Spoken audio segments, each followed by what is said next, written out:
Hello my dear friends, welcome back to your channel. In today's video, I'm going to show you how to trap your opponent when your opponent is going to trap you into checkmate in only 3 moves. So this is called scholarmate, and this way I'm going to show you how to punish your opponent badly. And here your opponent is starting the game by pushing the pawn into e4. You just simply push the pawn into e5. Now he is taking his queen into h5. My dear friends, be careful in this position. Don't make a mistake to push the pawn because your opponent is simply capturing the pawn and giving you a check. After that, he can easily capture your rook. On that way, you are definitely losing the game. In this position, you just simply take your knight into c6 and defend from your pawn by your knight. So your opponent is definitely taking his bishop into c4 and threatening you into checkmate. In this position, you just simply push the pawn into g6. And the logical square for your opponent is taking back his queen into f3. Now, you surprise your opponent by pushing the pawn into f5. In this position, majority of the players, they are capturing the pawn. Be careful, my dear friends. In here, you should not capture the pawn because your opponent has this fantastic check. Definitely, it would not be a good game for you. And instead of that, you have this brilliant counter attack, and that is taking your knight into d4 and attacking to your opponent's queen. And also, you have this fantastic fort attacking to the rook and attacking to the king. In this position, your opponent has two base square. The first one is d3 and the second one is d5. But d5 is a little bit risky. I will explain both of these two squares. So let me start from d5. For example, if your opponent is taking his queen into d5. In this position, my dear friends, you should not be in hurry to capture the pawn because your opponent has this brilliant checkmate by his queen. So in this position, you have to defend from this checkmate by taking your queen into e7. So if your opponents capture your pawn, so you should not be in hurry. You just simple capture it by your pawn. Now you have this open file for your rook. And this is also a very good game for you. But from other hand, when you placed your knight, you have this fantastic move. So therefore, your opponent is taking his knight into a3 just because of defending this square.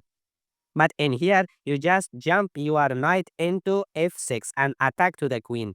And here your opponent's queen has only one square. Without this square, any squares if he go, you can easily capture by your knight, by your queen, anywhere he cannot go. So there is only one square your opponent is going. That square is a5. Now you just push the pawn into b6, attack to your opponent's queen. So your opponent is escaping from this position. Now take your bishop into b7 and attack to your opponent's pawn. So in here, definitely your opponent is taking his knight into f3.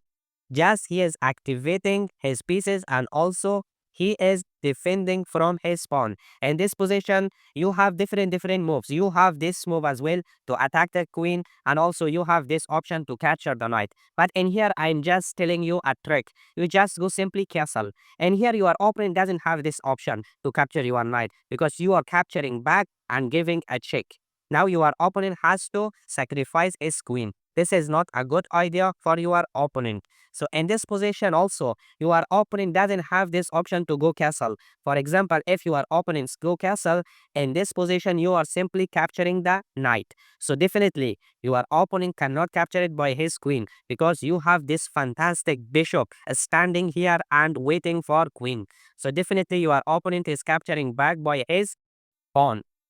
Just simply take your queen into h7, and this way you are attacking to your opponent. Definitely somehow you are checking mate your opponent, so it is very difficult for your opponent to escape from your hand. So my dear friends, coming back to this position, as I said that your opponent has two options. The first one is going to d3 and the second option is d5. D5 is a little bit risky, so your opponent is not choosing to go into d5. Now your opponent is choosing to go into d3.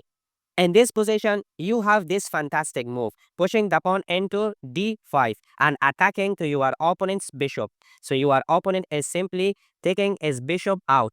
Now you have this fantastic move, capturing the pawn and attacking to your opponent's queen. So your opponent is taking back his queen into c3.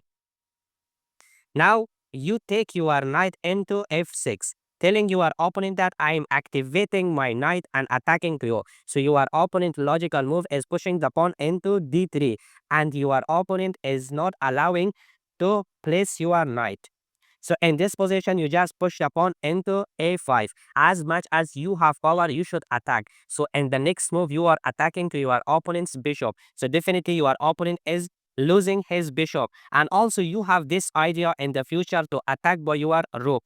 You have all these setups in this position. But in here, if your opponent make a mistake by pushing the pawn into a5, in fact, your opponent is not allowing you to push your pawn. But in his surprise, you have this brilliant move, taking your bishop into b4 and